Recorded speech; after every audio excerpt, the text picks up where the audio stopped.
మహాత్మా గాంధీ తన 77 సంవత్సరాల వయసులో తన మనవరాలు మను గాంధీ అనే అమ్మాయితో, అలాగే తనకి కోడలు వరుస అయ్యే అబా గాంధీ అనే అమ్మాయితో, ఇంకా చాలా మంది ఆశ్రమంలో ఉండే టీనేజ్ అమ్మాయిలతో నగ్నంగా పడుకునేవాడు. ఈ విషయాన్ని మహాత్మా గాంధీ శత్రువులు ఎవరో చెప్పలేదు, స్వయంగా తనకి తానుగానే ఒప్పుకున్నాడు.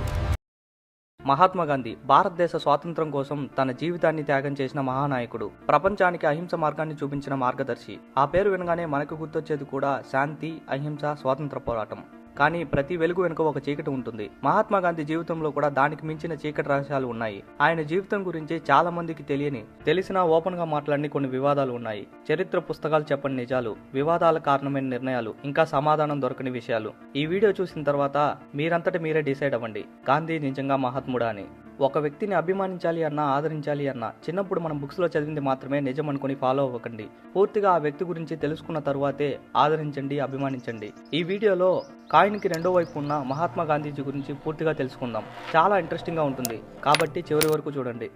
70 సంవత్సరాల పైన వయసున్న మహాత్మా గాంధీజీ, అలాగే 15 నుంచి 20 సంవత్సరాల వయసున్న టీనేజ్ అమ్మాయిలు గాంధీజీ ఆశ్రమంలో గాంధీజీ చెప్పిన మాటలనే వినాలి, కాదు అని చెప్పడానికి అస్సలు అవకాశం ఉండదు. ఇంకో పక్క నుంచి గాంధీజీ సన్నిహితులు ఈ ఎక్స్పెరిమెంట్స్ తప్పు అని చెప్పినా, బతిమలాడుకున్నా కూడా గాంధీజీ వాళ్ళ మాటలను వినలేదు. ఆ ఎక్స్పెరిమెంట్స్ ని అసలు ఆపలేదు. స్పిరిచువల్ ఎక్స్పెరిమెంట్స్ అనే పేరుతో తన సొంత మనవరాలైన మను గాంధీ, తనకు కోడలు వరుస అయ్యే అబా గాంధీ, ఇంకా ఆశ్రమంలో ఉన్న చాలా మంది టీనేజ్ అమ్మాయిలు, ఆ అమ్మాయిలకి ఏజ్ కూడా 15 నుంచి 19 సంవత్సరాల మధ్యలోనే ఉంటుంది. అలాంటి అమ్మాయిలతో 70 సంవత్సరాల వయసు పైనున్న మహాత్మా గాంధీ నగ్నంగా పడుకునేవారు. అది కూడా ఒకే రూమ్ లో, ఒకే బెడ్ మీద.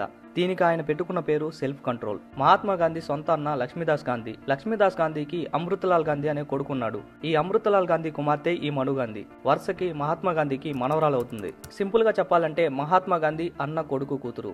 అలాంటి మనవరాలు వరుస అయ్యే అమ్మాయితో నేకుడు ఎక్స్పెరిమెంట్స్ చేసేవాడు. మను గాంధీ స్వయంగా ఒక డైరీ రాసుకున్నారు. అందులో గాంధీజీ చేసిన ఈ బ్రహ్మచర్య ప్రయోగాల గురించి, ఆమె మనసులో ఉన్న భావాలను అందులో రాసుకున్నారు. బాపూజీ నాకు తల్లి లాంటి వారు. ఆయన చేసే ప్రయోగాలు నాకు వింతగా అనిపించినా, ఆయన పట్ల ఉన్న గౌరవంతో నేను కాదనలేకపోయాను. ఒక పక్క సొంత అన్న మనవరాలు, ఆమెను రక్షించాల్సిన బాధ్యత తాతగా గాంధీపై ఉంది. కానీ అదే తాత తన ఆధ్యాత్మిక ప్రయోగాల కోసం ఆ 17 ఏళ్ల చిన్నారిని పావుగా వాడుకున్నారు. అన్నయ్య బిడ్డ అని కూడా చూడకుండా నగ్న పక్కన పడుకోబెట్టుకోవడం ఏ రకమైన ధర్మం? మను గాంధీ తల్లి చిన్న వయసులోనే చనిపోవడంతో ఆమె మహాత్మా గాంధీ వైఫ్ కస్తూరిబాయి దగ్గర పెరిగింది. మహాత్మా గాంధీని, కస్తూరిబాయిని సొంత అమ్మా నాన్నలా చూసింది. అలాంటి మను గాంధీని ఈ ఎక్స్పెరిమెంట్స్ పేరుతో పడుకోబెట్టుకోవడం ఎంతవరకు న్యాయం? అబా గాంధీ గాంధీకి కోడల వరుస అవుతుంది. మహాత్మా గాంధీ అన్న మంగల్ లాల్ గాంధీ. ఈ మంగల్ లాల్ గాంధీ కొడుకు కను గాంధీకి అబా చటర్జీకి వివాహం జరుగుతుంది. వాళ్ళిద్దరికి మ్యారేజ్ జరిగిన తరువాత అబా చటర్జీ అబా గాంధీగా మారుతుంది. సింపుల్ గా చెప్పాలంటే గాంధీజీకి కొడుకు భార్య, కోడలి వరుస అవుతుంది. ఈమెతోనూ నగ్నంగా ఆ ఎక్స్పెరిమెంట్స్ చేసేవాడు. అప్పుడు ఆమె ఏజ్ 15 నుంచి 19 సంవత్సరాల మధ్యలోనే ఉండేది. అప్పటికే ఆమెకి వివాహం జరిగిపోయింది. అబా గాంధీ భర్త కను గాంధీ ఈ విషయంలో చాలా ఎక్కువగా బాధపడేవాడు. తన భార్యను గాంధీజీ నగ్నంగా పక్కన పడుకోబెట్టుకోవడం కను గాంధీకి అసలు నచ్చలేదు. కను గాంధీ తన అసంతృప్తిని వ్యక్తం చేసిన మహాత్మా గాంధీ తన పంతాన్ని వదులుకోలేదు. చివరికి తన భార్యను గాంధీజీ ప్రయోగాల కోసం వదిలేయక తప్పని పరిస్థితి ఆయనది. అబా గాంధీ కూడా ఈ ఎక్స్పెరిమెంట్స్ వల్ల చాలా అన్కంఫర్టబుల్ గా ఫీల్ అయ్యేవాళ్ళు. గాంధీజీ తన అధికారాన్ని ఉపయోగించి ఆమెను ఈ ప్రయోగాల్లో ఉండేలా చేశారు. అప్పుడు గాంధీజీ మాట అంటే అందరికి వేదవాకులాగా ఉండేది. ఒక దైవంలాగా చూసేవారు. ఎవ్వరూ ఎదిరించి ప్రశ్నించి మాట్లాడేవారు కాదు. Gandhiji personal doctor Sushila Nayar. ఈ ఎక్స్పెరిమెంట్స్ జరుగుతున్నప్పుడు ఆమెకు 30 సంవత్సరాలు. గాంధీజీ ఆరోగ్యాన్ని చూసుకోవడానికి తన జీవితాన్ని అంకితం చేశారు. కానీ ఆ సేవ కేవలం ఆరోగ్యాన్ని చూసుకోవడానికి మాత్రమే పరిమితం కాలేదు. 30 ఏళ్ల వయసున్న సుశీల నాయర్ 70 ఏళ్ల పైబడి గాంధీజీకి స్నానాలు చేయించేవారు. అది కూడా కొన్నిసార్లు నగ్నంగా. సుశీల నాయర్ తన డైరీలో ఇచ్చిన కొన్ని ఇంటర్వ్యూల్లో ఈ విషయాలను దాచలేదు. నేను బాపూజీకి స్నానం చేయించేదాన్ని, ఆయన చేసిన ఎక్స్పెరిమెంట్స్ లో నేను భాగమే అని చెప్పేవారు. గాంధీజీ మరియు సుశీల నాయర్ కలిసి స్నానాల గదిలోకి వెళ్లడం చూసి ఆశ్రమంలో ఇతరులు అసహ్యించుకునేవారు. అది చూసి తట్టుకోలేకపోయిన ఆమె సోదరుడు ప్యారేలాల్ కూడా గాంధీజీతో గొడవ పడ్డాడు. కానీ గాంధీజీ సమాధానం ఒకటే, నా మనసు నిర్మలంగా ఉంది, ఇందులో తప్పు లేదు అని చెప్పేవారు. ప్రభావతి దేవి, ఈమె స్వాతంత్ర సమర యోధుడు జయప్రకాష్ నారాయణ గారి భార్య. గాంధీజీ ఈమెను దత్తపుత్రికగా అందరికీ చెప్పేవాడు. 1920 నుంచే ప్రభావతి దేవి గాంధీ ఆశ్రమంలో ఉన్నారు. ఈ ఆశ్రమంలో ఉన్నప్పుడు తన భర్త జయప్రకాష్ నారాయణకు దూరంగా ఉండి బ్రహ్మచర్యం పాటించాలని గాంధీజీ ఆమెకు చెప్పేవాడు. ఇది జయప్రకాష్ నారాయణకి మరియు గాంధీకి మధ్య గొడవలు అయ్యేలా చేశాయి. ప్రభావతి దేవిని కూడా ఈ ఎక్స్పెరిమెంట్స్ లో గాంధీజీ భాగం చేశాడు. మహాత్మా గాంధీ చనిపోయిన తరువాత ఈ ఆశ్రమాన్ని, బ్రహ్మచర్యాన్ని వదిలి తన భర్త జయప్రకాష్ దగ్గరికి వెళ్లిపోయింది. మహాత్మా గాంధీ బెంగాల్లో పర్యటిస్తున్నప్పుడు అమిత్ సేన్ అనే అమ్మాయి కూడా ఈ పర్యటనలో భాగమయ్యారు. గాంధీజీ బ్రహ్మచర్య ప్రయోగాల్లో భాగంగా అమిత్ సేన్ కూడా ఆయనతో కలిసి నగ్నంగా పడుకునేవారని చారిత్రక ఆధారాలు ఉన్నాయి. ముఖ్యంగా గిరిజా కుమార్ రాసిన బ్రహ్మచర్య Gandhi and he's women associates అనే బుక్ లో క్లియర్ గా ఉన్నాయి. ఈ బుక్ లో సుశీలా నాయర్, అబా గాంధీ, ప్రభావతి ఇంకా చాలా మంది అమ్మాయిల్ని గాంధీజీ ఎలాగే ఎక్స్పెరిమెంట్స్ పేరుతో ఉపయోగించుకున్నాడో క్లియర్ గా ఉంటుంది.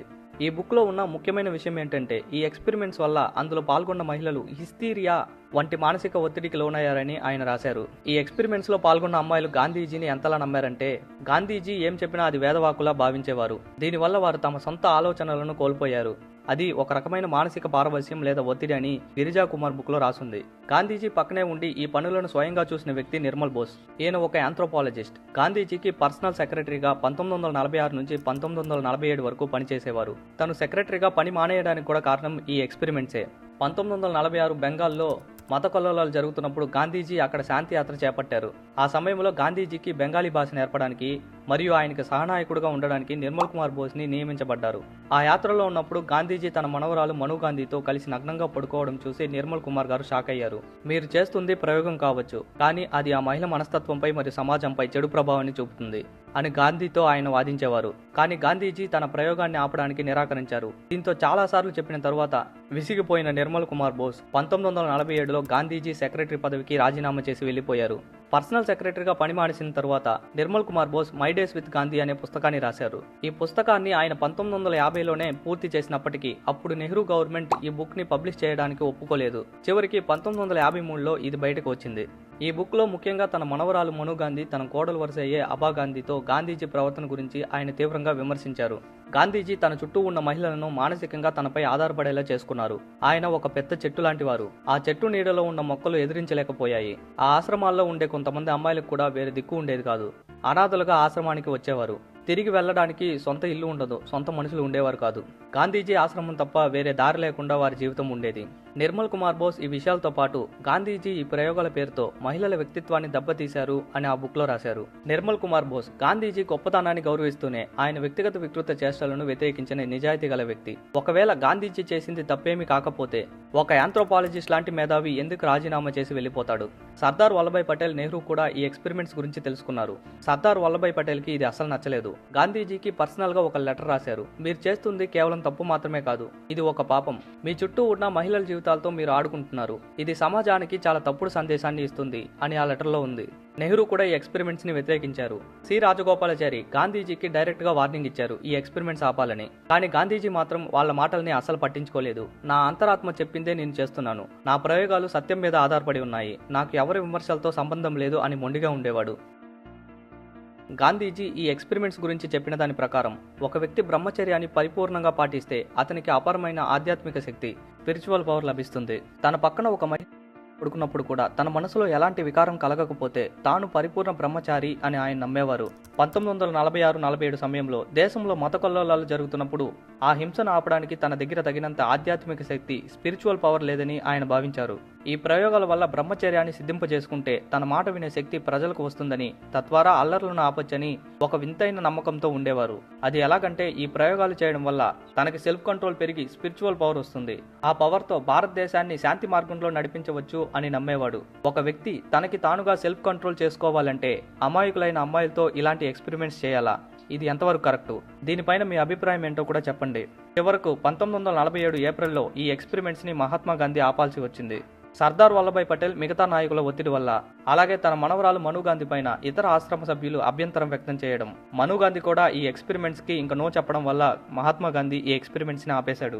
ఈ ఎక్స్పెరిమెంట్స్ తరువాత మను గాంధీ పెళ్లి చేసుకోకుండా ఒంటరిగా మిగిలిపోయింది. ఈ ప్రయోగాల వల్ల మానసికంగా కృంగిపోయింది. చుట్టుపక్కల ఉండే ఆశ్రమ సభ్యులు గాంధీజీ ప్రతిష్టను దెబ్బతీశావు అని విమర్శించేవారు.